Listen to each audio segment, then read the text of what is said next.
It didn't mean anything, she stammered, eyes wide, voice cracking.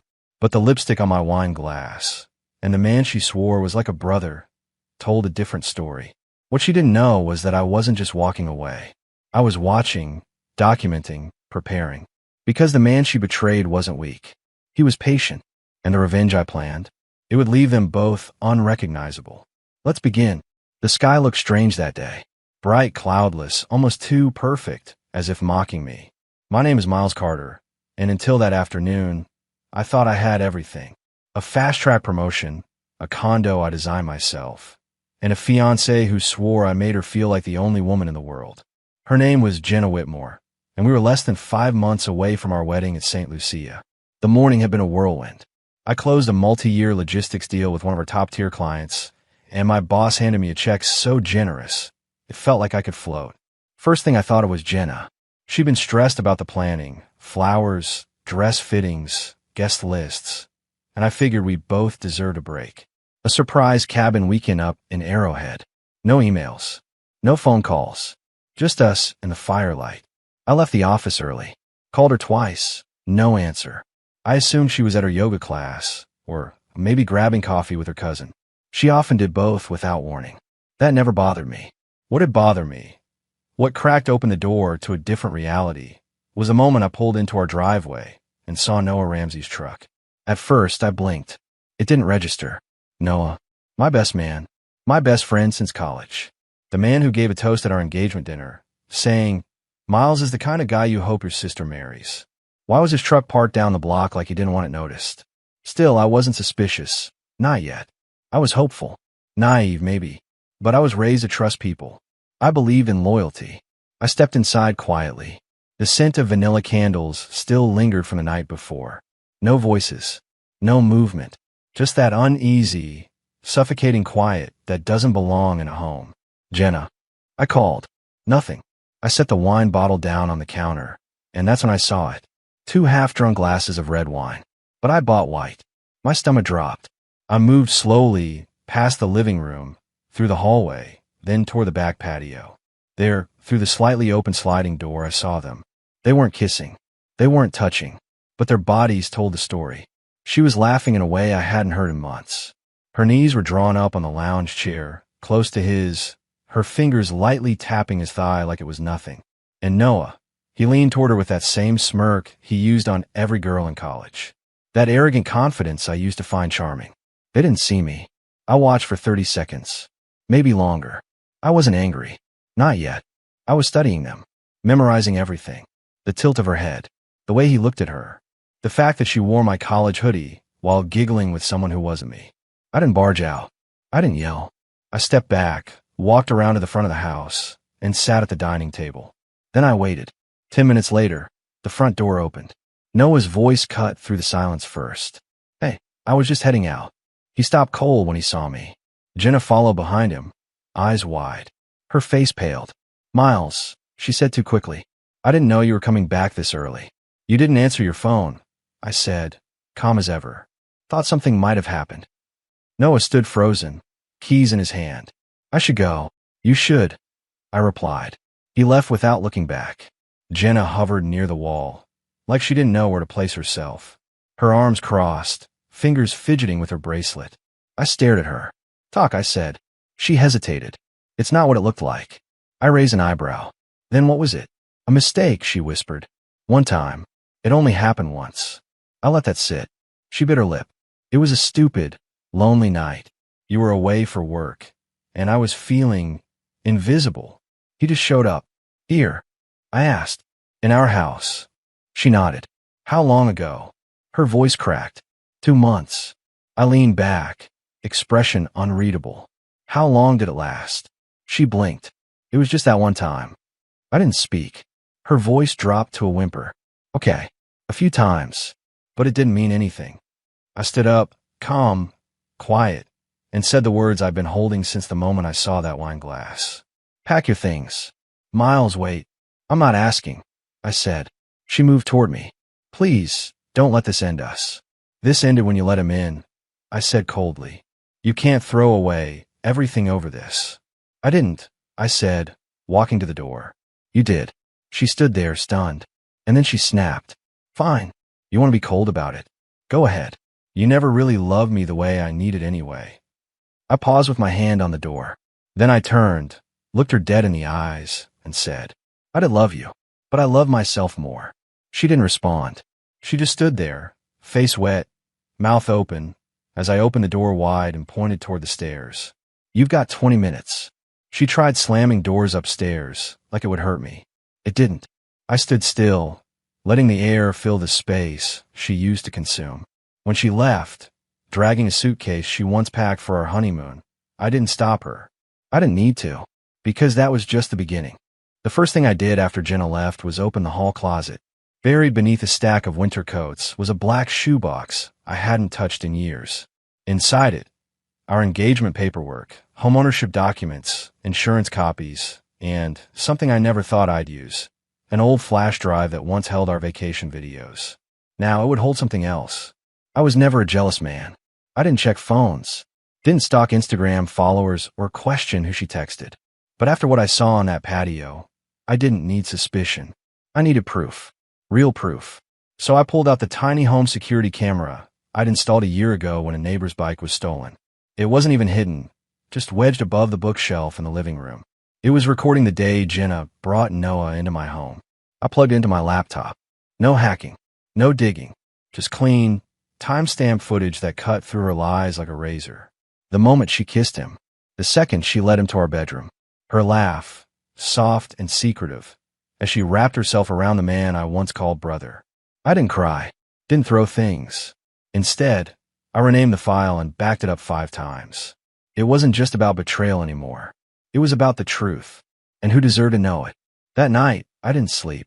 The silence wasn't peaceful. It was deafening. I kept glancing at her side of the bed, still perfectly made, and thinking about how easily people pretend, how love becomes convenience, how betrayal wears a familiar face and speaks in comforting tones until the moment it stabs. The next morning, I texted Jenna's mother. Simple and to the point. The wedding is off. I'll be returning the deposits. Ask Jenna why. An hour later, my phone lit up with calls. Her sister, her bridesmaids, 2 of her mutual friends. I ignored them all. Then I sent a single group message, one I titled, Closure. I included her family, Noah's girlfriend Vanessa, and a handful of friends who always acted like they were on both sides. The message? Just one line. She said it happened once. My camera says otherwise. Then I attached the stills. I didn't give context. Didn't vent. I let the images speak. By noon, Vanessa had blocked both Jenna and Noah. One of the bridesmaids removed every photo of Jenna from her Instagram. And Jenna? She sent me a single, desperate message. I made a mistake. You didn't have to humiliate me. I didn't reply. Humiliation? She didn't even know what that word meant yet. 3 days passed. Not once did I reach for my phone to call her. Not to argue. Not to listen. Not even to gloat. But Jenna wasn't quiet. Her name popped up in every inbox I had. Email, social media, even LinkedIn. She started with apologies. Then came the blame. Then the threats. You had no right to share private pictures. You violated my trust. My family is ashamed. I lost friends. Noah's ex posted screenshots everywhere. You ruined my life. No, she did that all on her own. I just lifted the curtain. Still, I didn't respond. I didn't have to. I wasn't interested in closure through conversation. I was building something else entirely. Something slower, sharper. The kind of revenge that doesn't burn fast. It rots from the inside. But before I could strike, I needed to finish gathering ammo. I called a friend of mine from college, Reed Hoffman, now a civil attorney based in Chicago. He wasn't flashy or cutthroat, but he was smart, patient, and incredibly strategic. The kind of guy who knew exactly how to apply pressure without leaving fingerprints. Reed, I said, I'm not filing a lawsuit, but I want to make sure I'm untouchable when I expose her deeper. He took a long pause on the line. Then, you've got receipts, camera footage, messages, voicemails, even a few careless texts Noah sent me months ago, back when I didn't know they meant anything. Reed's tone shifted. That's not just leverage. That's insulation. He walked me through a series of steps, cataloging everything, timestamping evidence, saving backups in secure cloud locations. He reminded me of something I hadn't considered, Jenna and I had joint accounts for the wedding, including deposits, registries, and a shared gift fund. If she came after me for anything, money, furniture, even emotional damages, he'd be ready. But I wasn't just preparing for defense. I was drawing a map for attack. The first real move came 5 days later.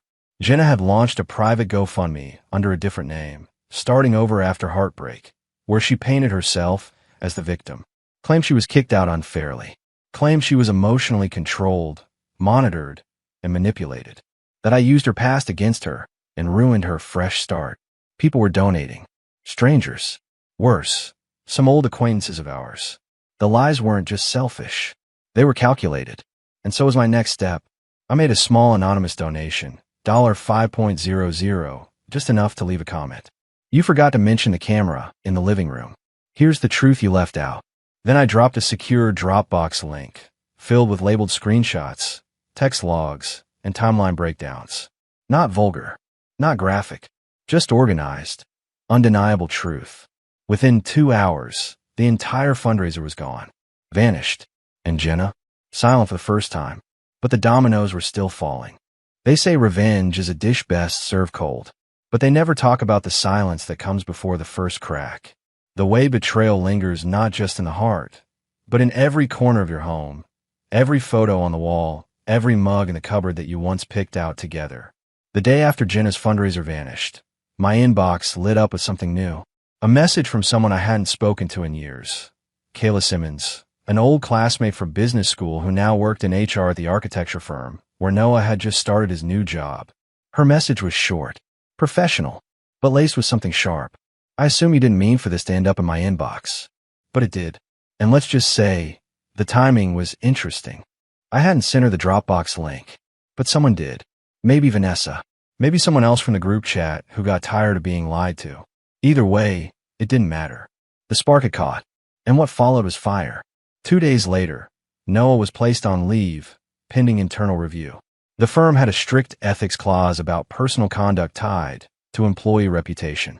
He hadn't technically violated company policy, but when you represent multi-million-dollar clients and your name's attached to betrayal headlines and viral screenshots, you're a liability. By Friday, he was gone. Just like that. I didn't gloat. Didn't even smile. Because revenge isn't about celebration. It's about restoration. It's about making things right by making the truth impossible to ignore. But I wasn't done yet. Jenna, meanwhile, had slithered into the margins. I didn't see her around our building. Didn't hear from her directly. But whispers floated back to me. She was crashing at her cousin's place in the suburbs. Her parents were keeping their distance. Mutual friends were vanishing from her life like fog in the morning sun. I didn't push them. I didn't ask anyone to choose sides. The truth did that on its own. Still, I had one last thing to finish, clearing my space of her completely. I boxed everything. The pictures, her books, her clothes, her jewelry, even the candles she insisted made our apartment feel like a home. All of it. I rented a storage unit and delivered the boxes there. Then I sent her one final message. Unit 308. Key is taped to the inside of your old nightstand drawer. Everything you left behind is yours. You have 7 days. She never replied. Instead, 3 nights later, while I was grabbing a sandwich from a diner near my office, I saw her, standing outside, alone, staring through the window, like she couldn't decide whether to come in or run. She looked small, not just physically, emotionally. She wore a hoodie 2 sizes too big. Her face was bare. No makeup, no mascara. Her posture was slumped like she carried the weight of her own decisions on her back. Our eyes met. She opened her mouth to say something. I stood up, paid the bill, and walked right past her. No words. No pause. Because some endings don't need punctuation. They just need silence. I didn't turn around. Because I knew this was the part of the story where she would finally understand. I didn't just move on from her. I rebuilt myself without needing to destroy her further. She'd already done that job for me.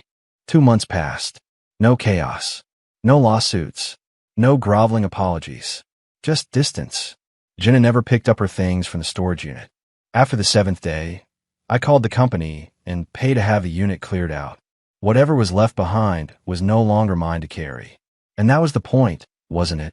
This entire time, people had warned me. You'll never get closure. She won't suffer the way you did. She'll move on like nothing happened. But what they didn't understand was, I never needed her to hurt. I just needed to stop bleeding. I sold the condo we shared. Too many ghosts. I bought a quiet loft downtown. Nothing fancy. A small kitchen, a worn leather armchair, and a view of the river that caught the light just right in the mornings. There were no photos on the wall. Not yet. But it felt like mine. Every inch of it.